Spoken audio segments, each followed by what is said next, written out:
Hello, everybody. It is Media Yaps again, and today we're going to go right into it.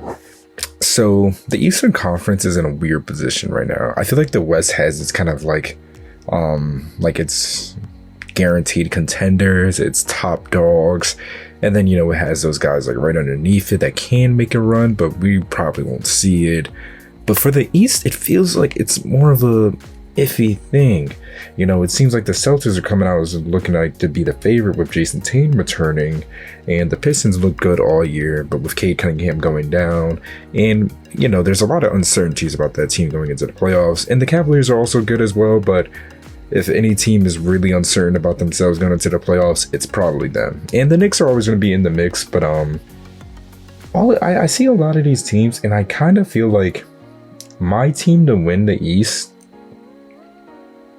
is going to be the dark horse for the Philadelphia 76ers. That's who I'm going to pick to win the East, I said this at the beginning of the year when we did our Dorm Talks prediction on who was going to win the East or whatnot, and I remember just saying, you know what, I've got the Sixers coming out the East. I thought Tyrese Maxey was going to take a leap, and he did. I thought Paul George was going to be better, which he did look better before he got his suspension, and he looked really good tonight coming back. Joel Embiid, I thought, as always, whenever he's on the floor, he's going to be like a top 5 player in the league. And when he came back from injury tonight, he had 35 points, I believe, on really efficient shooting, good defense, all of that. Literally all the stuff you expect from Joel Embiid. And it felt like looking at this team, and I know it was against the Bulls, who are completely dysfunctional franchise. I'm going to eventually make a video on them in the next coming week or two. Even with how bad the Bulls are, this is still a very good thing to see. You can always look at it as they caught fire, but it was also a thing of the offense just seemed to flow really well, and VJ Edgecombe looked really good in that ball handling role. And when I look at this Sixers team, I think they could be a lot better than their record says they are. I think I see a lot of really good role players. Kelly Oubre and Paul George obviously are your two wings. Edem Bona and Andre Drummond are pretty solid as far as backup centers go. Not great, but you just need people to hold it down while Joel Embiid sits. Tyrese Maxey and VJ Edgecombe are two of the best young guards in the league, and obviously it does suck not to have Jared McCain there to have some real good shooting and off-ball movement coming off the bench. But even with him being gone, you can still make work. You still have Quentin Grimes there, and Justin Edwards has looked better. He's looked pretty solid. He's looked very playable. He's looked pretty good in his role, very athletic. Defense leaves some things to be desired at times with him guarding on the perimeter, but I do think he makes up for it with how good offensively he's looked. And I think it just makes his team look really nice, The past 2 games, the first they played against the Thunder, I got to see that in person with our boy Straight Up Sports. Check that out. And even though they lost by a decent amount, they still kept it relatively like a game against a Thunder team that had their team basically fully healthy without AJ Mitchell. That was basically the last year's Thunder that won the finals. They were rusty, obviously, with J-Dub and Isaiah Hartenstein coming back from injury, but still they were able to keep the game relatively close. SJ didn't have like a crazy good game. Their role players look like they held it close, and VJ Edgecombe looked very good, very comfortable against a team with elite perimeter defenders and an elite rim protector, and that's always good to see. So with Paul George and Joel Embiid and Tyrese Maxey coming back soon, it seems like this team could actually make something happen. It should be a real dangerous 8th seed, 7th seed, whatever the case may be.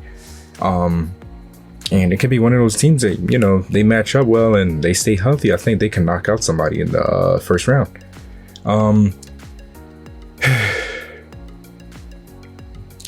Watching the Sixers over the past couple of years has always been really interesting because it feels like you say that a lot. You see the team and you think, man, this team looks really good this year. They might be able to make something happen, and then they kind of don't.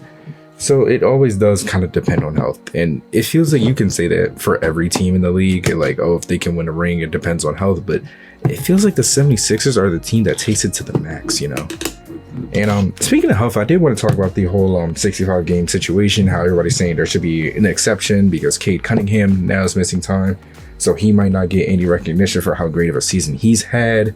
Tyrese Maxey, and it's so funny to see because I remember when the whole thing was introduced at first, it was more so of a thing against Joel Embiid because it was all like, even though he's this good, he shouldn't be recognized because he's not playing as much.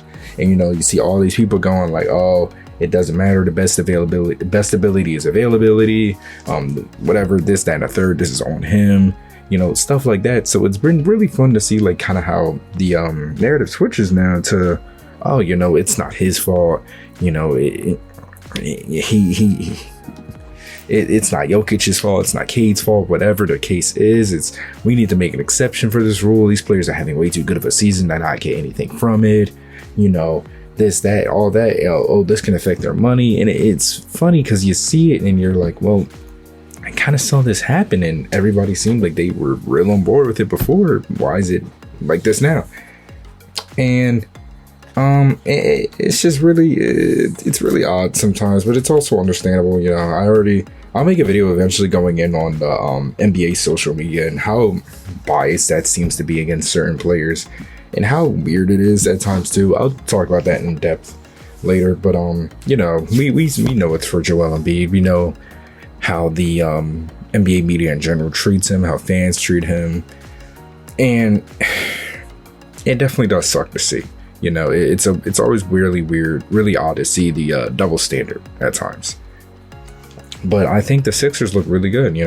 I thought this was a really, really, really good performance. They had their best quarter of the season. Honestly, of the past couple of seasons, they've had their best quarter. And they look good defensively. They look sharp offensively. They just look great. So this is very promising for them. So it's always just a matter of like how healthy can this team be for the playoffs and who they can match up against. I think Joel Embiid's a mismatch nightmare for everybody in the East right now. There is no real dominant big man in the East that I can say would give Joel Embiid much of an issue. When you really look down on the list, it's like these are guys I think he can outperform if he needs to. And even if he personally can't, I don't think they'd have an answer for both him and a guy like Tyrese Maxey. You see the Celtics, that might be a team that can do some damage. But obviously Celtics do damage to the Sixers no matter what. Honestly, they could have a bunch of G Leaguers on their team and they probably would still do some damage. So, see the Cavs and Knicks, you just don't really see anybody that can keep him in check. So it's a matter of how good can this perimeter defense be? How good can it hold up? And how healthy can they hold up? This is a relatively short video. I just kind of wanted to talk about the Sixers. I'll have another video coming out soon. I was going to talk about the Lakers, but then they lost to the Pistons, and I was like, okay. Oh, oops, I guess. Well, I guess I can also talk about the Thunder. Thunder just lost to the Celtics. That sucks. That really sucks. But it kind of like it felt like watching the playoffs from last year where SGA was, the entire offense super good, doing whatever he could, and it felt like this team's offense just couldn't do anything. And it's really worrisome because Alex Caruso has looked horrific from three since the All-Star break, and you really don't want that. You can't have him and Lou Dort looking like that. And that's also a mark as far as rotations go. Aaron Wiggins should see some playing time if those guys look so bad. Jared McCain and Isaiah Joe shouldn't have only 10 minutes in a game where nobody could shoot. Alex Caruso and Lou Dort shouldn't be seeing that much time on the floor together if they can't make a play. This is also on Chet too.